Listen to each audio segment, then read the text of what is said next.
When I come into the restaurant on a daily basis, our farmers and gardeners have already delivered what's beautiful and in season for the day. The experience that I have here is that everything at the Sooke Harbour House is wild, natural, organic, and has been raised or brought to us by somebody with passion.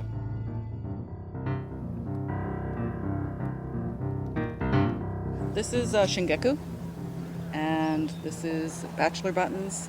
The shingeku, you can use the leaf and the flower. And then it's just any other herbs that are just kind of kicking around that are small right now because he just wants to make a statement with all the different little herbs. He'll mix them all up and then just sprinkle them on the plates.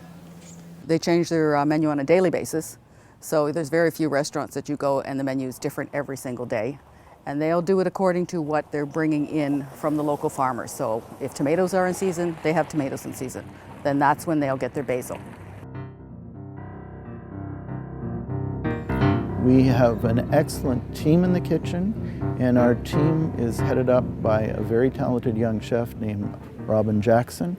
Robin has a great deal of experience up and down the west coast of North America, and one of the things that I particularly enjoy about Robin is he takes a great deal of personal interest in harvesting wild foods, and he is quite knowledgeable for a chef of his age and experience of all of the wild foods of the area. We go out foraging together, and it really connects us much more with the land around us and makes us excited to be able to serve some of the foods we're able to bring to people that they might not otherwise know. Ultimately, at the end of the day, I just want the customers to think, wow, that was the coolest zucchini dish I've ever had, or wow, that was the tastiest piece of rockfish I've ever imagined. How did you do that? Or why did you come up with that? Or Toivo, why did you decide to put a squid ink aioli on the menu? That's amazing, that's so cool, you know? Almost all of our food, I would say 95%, comes from Vancouver Island, and a great deal of our food comes from Sooke and Machosen. We have edible flower gardens. We have an extremely wide variety of herbs on the property here, and we have certified organic gardens.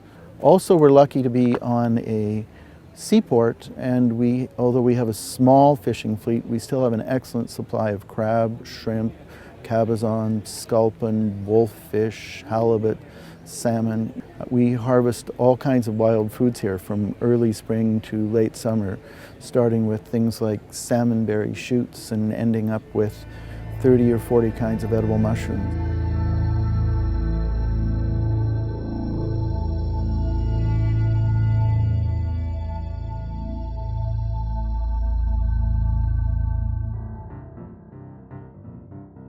These are shaggy parasol mushrooms. They're really one of the best mushrooms we have in this region.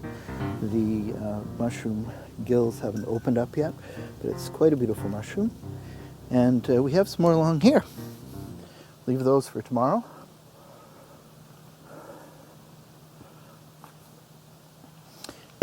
Here's another shaggy parasol on the grounds of Sooke Harbour House. Delicious mushroom.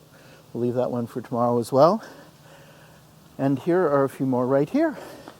And I would say these are big enough to harvest, so let's take a few of them. There's a nice one right there. These are really delicious, meaty mushroom, nice firm texture and beautiful smell. Just love these mushrooms. We'll take these too. And leave one more for tomorrow's menu. Eating locally, eating together. It's great if you can have a meal together or incorporate your farmers, your family, your friends. But what slow food really means to me is buying and sourcing all of our products from within a few kilometers if possible, right in your own yard if possible, but working with the community, working with the foragers and local people that have products that aren't cultivated and the wild things that can be introduced to the kitchen, and basically giving back to the community where you are.